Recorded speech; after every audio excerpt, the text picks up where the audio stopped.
Hello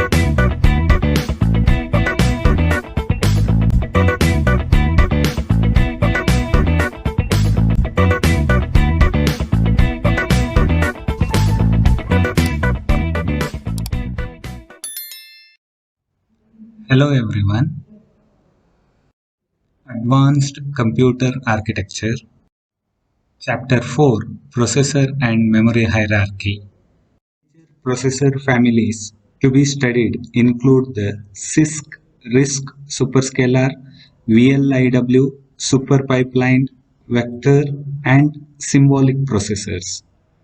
Scalar and vector processors are for numerical computations, whereas symbolic processors have been developed for AI application.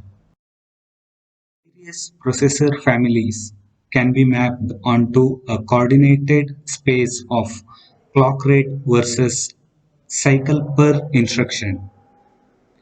As implementation technology evolves rapidly, the clock rates of various processors have moved from low to higher speed towards the right of the design space.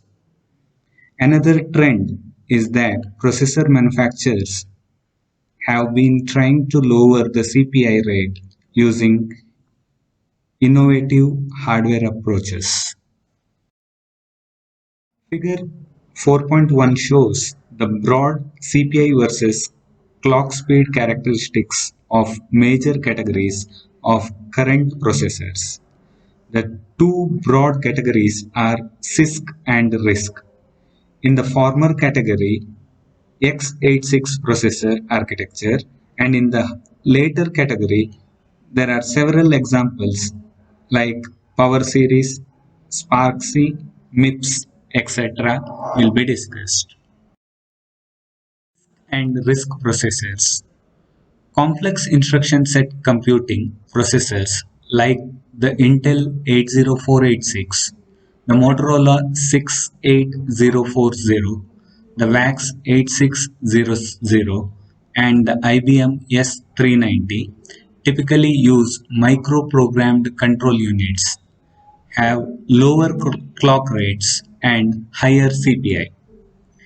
Reduced instruction set computing processors like the Intel i860, SPARC-C, MIPS R3000, and IBM RS6000, which have hardwired control units, higher clock rates, and lower CPI.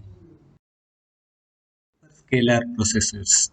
This subclass of the RISC processors allow multiple instructions to be issued simultaneously during each cycle. The effective CPI of a superscalar processor should be less than that of a generic scalar RISC processor. Clock rates of scalar RISC and superscalar RISC machines are similar. VLIW machines. Very long instruction word machines typically have many more functional units than superscalar processors. Thus, the CPI of a VLIW processor can be lowered. Intel's i860 RISC processor had VLIW architecture. Vector supercomputers. The processors in vector supercomputers use multiple functional units for concurrent scalar vector operations. The effective CPI of a processor used in a supercomputer should be very low, positioned lower right corner of the design space. The cost and power consumption increases appreciably if processor design is restricted to the lower right corner. Instruction pipelines. Typical instruction includes four phases: fetch, decode, execute, and write back. These four phases are frequently performed in a pipeline or assembly line. The pipeline, like an industrial assembly line, receives successive instructions from its input end and executes them in a streamlined, overlapped fashion as they flow through. A pipeline cycle is intuitively defined as the time required for each phase to complete its operation, assuming equal delay in all phases. Basic definitions associated with pipeline operations. Instruction pipeline cycle, the time required for each phase to complete its operation, assuming equal delay in all phases. Instruction issue latency, the time in cycles required between the issuing of two adjacent instructions. Instruction issue rate, the number of instructions issued per cycle. It is also the degree of a superscalar. Simple operation latency, the delay after the previous instruction associated with the completion of a simple operation, example integer add, as compared with that of a complex operation, example divide. Resource conflicts, when two or more instructions demand use of the same functional units at the same time. Pipelined processors. A base scalar processor is defined as a machine with one instruction issued per cycle, a one cycle latency for a simple operation, and one cycle latency between instruction issues. The instruction pipeline can be fully utilized if successive instructions can enter it continuously at the rate of one per cycle. For a variety of reasons, instructions might not be able to be pipelined as aggressively as in base scalar processor. In these cases, we say the pipeline is under pipelined. CPI rating is 1 for an ideal pipeline. Under pipeline systems will have higher CPI ratings, lower clock rates, or both.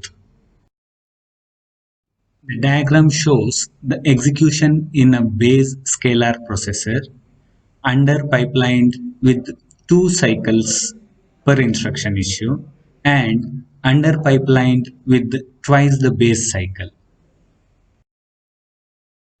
Data path architecture and control unit. Figure 4.3 shows the data path architecture and control unit of a typical simple scalar processor which does not employ an instruction pipeline. Main memory, I/O controllers, etc. are connected to the external bus. The control unit generates control signals required for the fetch, decode, ALU operation, memory access, and write result phase of instruction execution. The control unit itself may employ hardwired logic or, as was more common in older CISC-style processors, micro-coded logic.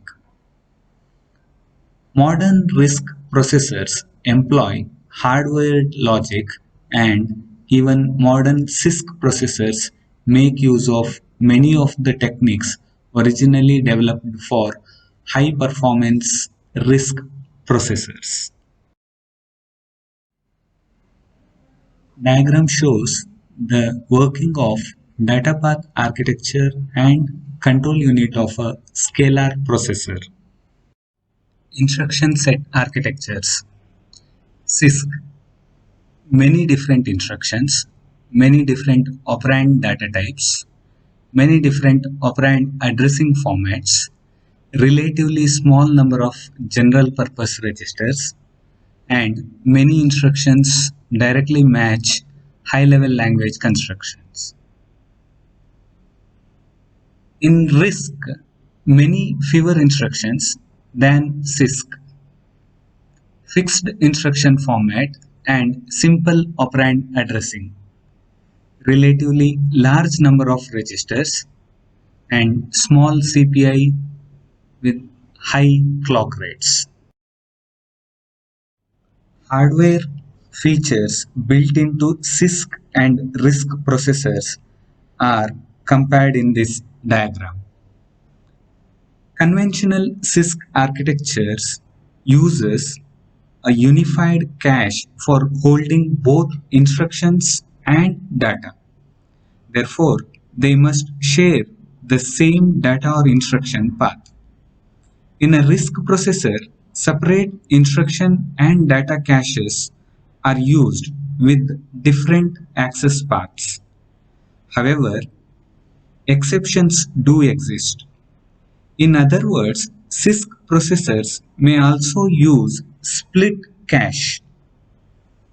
The use of microprogrammed control was found in traditional CISC and hardwired control in most RISC. Thus, control memory (ROM) was needed in earlier CISC processors, which slowed down the instruction execution. However, modern CISC also uses hardwired control. Therefore, split caches and hardwired control are not today exclusive in RISC machines. Using hardwired control reduces the CPI effectively to one instruction per cycle if pipelining is carried out perfectly. Some CISC processors also use split caches and hardwired control, such as MC68040 and I586. Architectural distinctions. CISC, unified cache for instructions and data, microprogrammed control units, and ROM in earlier processors. RISC, separate instruction and data caches, hardwired control units. Thank you.